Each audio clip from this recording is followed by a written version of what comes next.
There's a difference between wanting to exercise and feeling like you have to exercise. And I know that it seems obvious when I say it just like that, but actually, how deep do those differences go? If you feel like the reason that you can't be consistent with exercising, with going to the gym, is because your motivation is constantly up and down, then this video is for you. Hi, my name's Clara. I'm the Exerpsych, a sport and exercise psychologist and fitness coach who specializes in helping people just like you get more consistent at exercising and at going to the gym by overcoming the all or nothing mindset by focusing on self-compassion. And in this video, I'm going to talk to you specifically about how you can change your mindset so that you can go from feeling like you have to go to the gym to actually wanting to go to the gym. And we're going to talk a little bit about the impact that that has on your motivation and your ability to stick to those routine changes long term. Now, to you might sound like a trivial difference. Why should you focus so much time and energy into changing your mindset and your relationship with exercise in moving from having to go to the gym to wanting to go to the gym? You might be thinking that exercise isn't something that you particularly enjoy and you don't think it's something that you're ever going to enjoy. And I'm not here to convince you that going to the gym and exercising is the best thing since sliced bread, because I don't think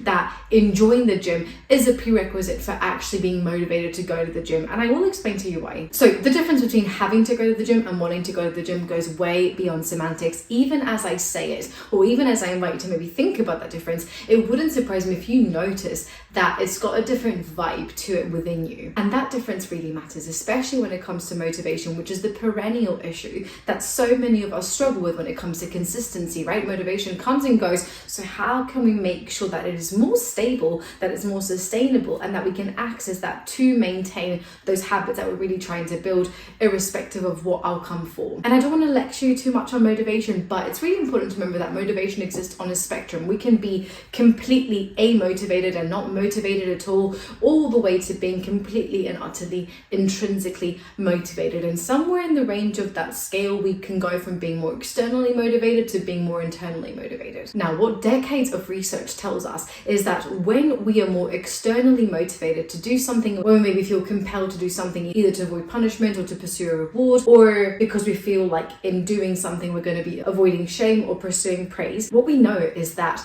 coming at exercising, going to the gym, being more active, running, going for a walk, even eating healthy, all of those things, when they come from that more external type of motivation, they are far less likely to sustain. The reason for that being because when something is externally placed upon us, for one, it's not something that we might be necessarily internally moved to want to do. And secondly, because we're human, when something is imposed upon us, we're far more likely to want to reject it, right? When we feel like we're forced to do something, think of teenagers, think of kids, right?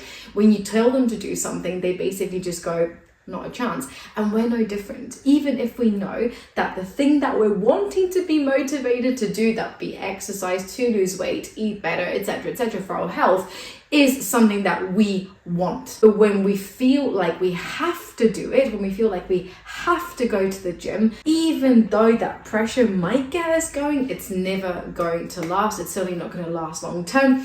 And even if it does last, it's not going to be enjoyable. And so even when it does last, just even considering the fact of who on earth wants to do something that isn't enjoyable long term, it really does demand of us that we think about how can we move towards a more internally driven type of motivation. And when we're internally driven to exercise specifically, often that comes because we're able to see ourselves as somebody who is an exerciser, or somebody who maybe takes joy and takes pleasure in movement for more reasons than just these externally imposed pressures. When someone feels like they want to exercise, instead of it feeling forced, it's something that they clearly are almost like instigated to do.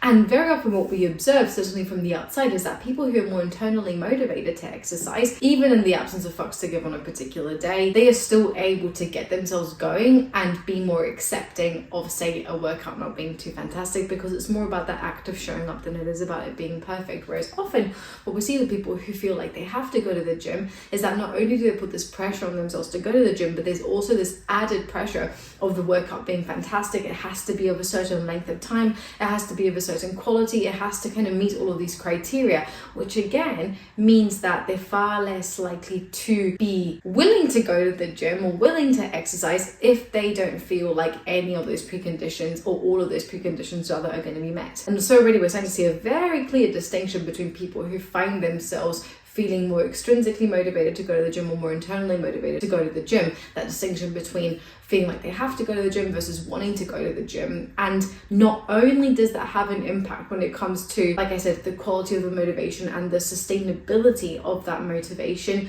But like I said, it also relates to the pleasure that one might gain from engaging in that activity, the enjoyment that you might get out of it. And I'm not saying that you have to enjoy the gym to feel like you want to go to the gym, but their ability to be able to look back and say, hey, that was like a really good thing that I did for myself, is distinct from people who feel like they have to go to the gym or that they have to exercise, typically kind of at all costs. And so with this distinction, what we observe very often is that as time goes on, people who feel like they have to go to the gym, not only does that motivation lead to more all or nothing behavior, like I said, either all of these conditions are met and I go to the gym, or if one of those conditions are met, I don't go to the gym.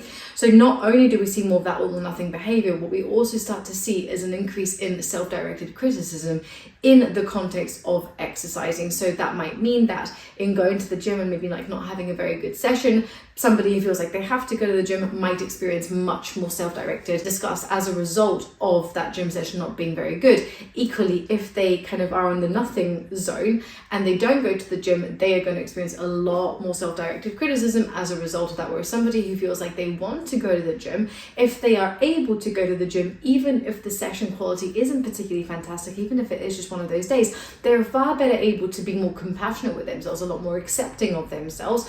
And on the days where they maybe don't go to the gym, they are also able to be a lot more forgiving of themselves because they can see and regulate and approach the wanting to go to the gym, or the expectation perhaps that they have on themselves to go to the gym, with significantly more flexibility. So when someone goes to the gym because they feel like they want to go to the gym, that is then going to lead to their motivation increasing over time. And when their motivation increases over time, they might be more willing to do more of the thing that they want to do. But not only that, when you feel like you want to go to the gym, like I already said, you're far more likely to be better attuned to your own needs. And what that means practically is that you're far better able over time to find what that sweet spot is for you. You're far less likely to end up going to the extreme of all in and to the other extreme of nothing, whereas we do not see that over time happen with people that feel like they have to go to the gym. As I'm talking about this, what I hope that you're starting to notice is where you kind of sit, and it might be somewhere in between, and that's absolutely okay. But certainly if you feel like typically you have that pressure that you have to go to the gym,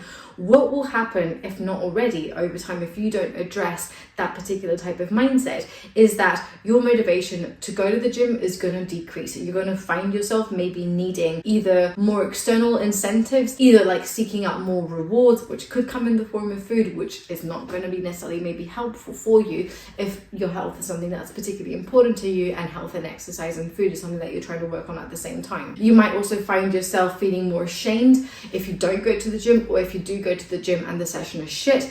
You're probably going to find yourself more likely to punish yourself if you don't go to the gym, but also more likely to punish yourself when you go to the gym. And that, even if you are able to continue with that, makes for a really unpleasant experience and just a very unpleasant life and existence, which, to be honest, I don't think is realistically sustainable, certainly not long term. And we should all really be thinking about how can we promote and how can we establish habits of health, movement and eating that are going to be sustainable for us throughout the rest of our lifespan. So the cost of not changing your mindset is that your motivation will drop.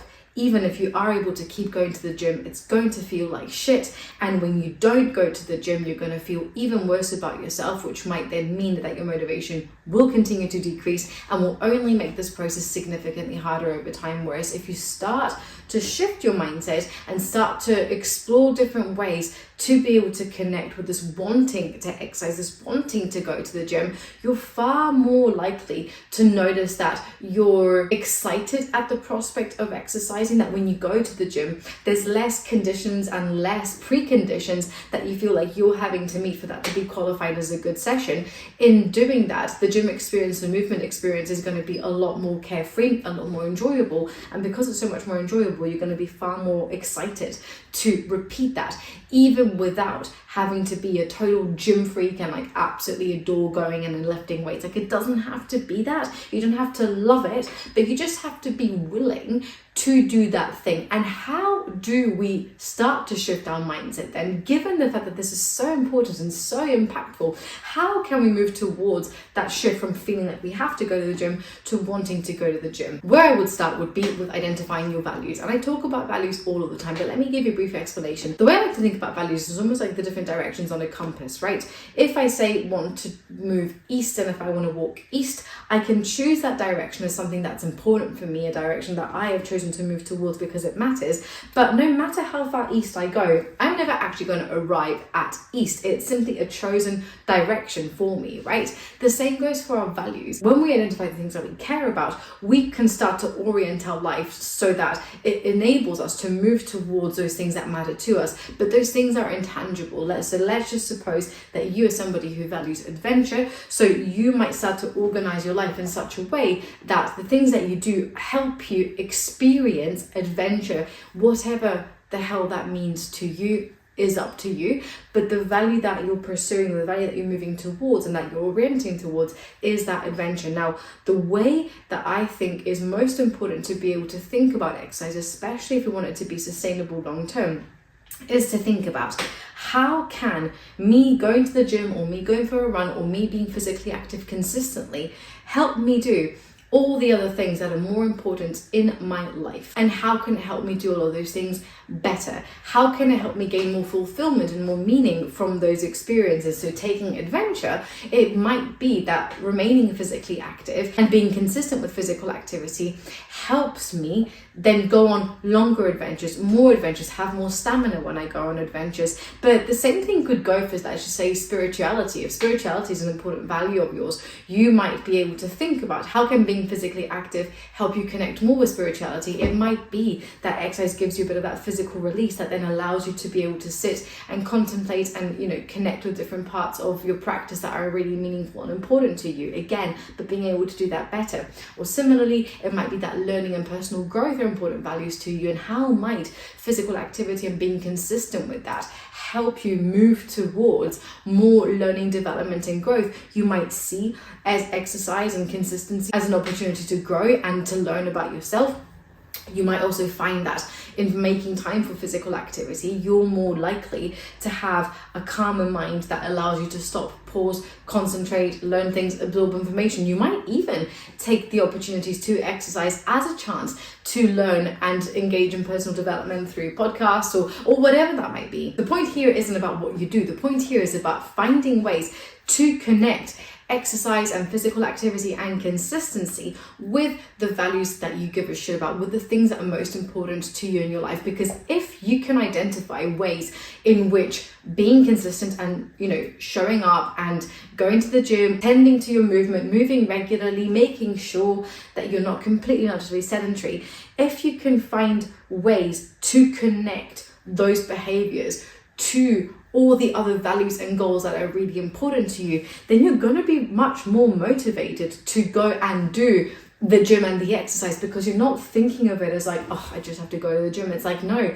this is a chance for me to explore myself. This is my opportunity to get fitter so that I can go away and go on these long adventures. This is my opportunity to be able to practice more kindness. This is when I exercise, I'm able to be more present in the moment with my family, with my relationships, whatever that might be.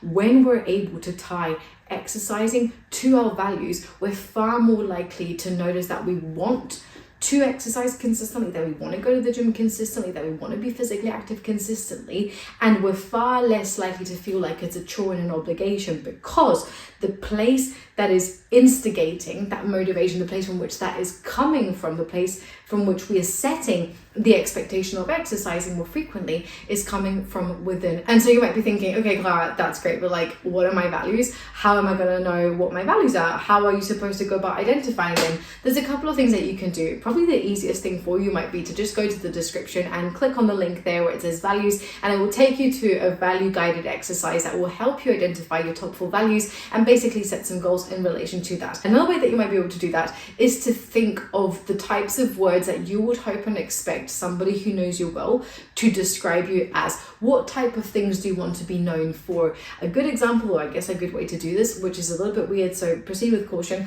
is to think about being a witness at your own funeral and hearing somebody read a eulogy about you, thinking about the things that you would like them to say about you. That's going to give you a lot of very tangible clarity on what it is that matters to you. And what I want you to think about after watching this video is, how does me being consistent with the gym, with exercise, help me do and live the type of life that is important to me, that is meaningful to me, that it's fulfilling for me, and that I want to be remembered by. And I know that that seems really far-fetched and really far away from reflecting on whether you feel like you have to or want to go to the gym, but trust me when I say that this works. And if you're not sure and you want to prove me wrong, then I invite you to give it a go and let me know how you find it. Thanks as always for watching the video. Please make sure to like the video and subscribe to my channel, and I look forward to seeing you in the next one.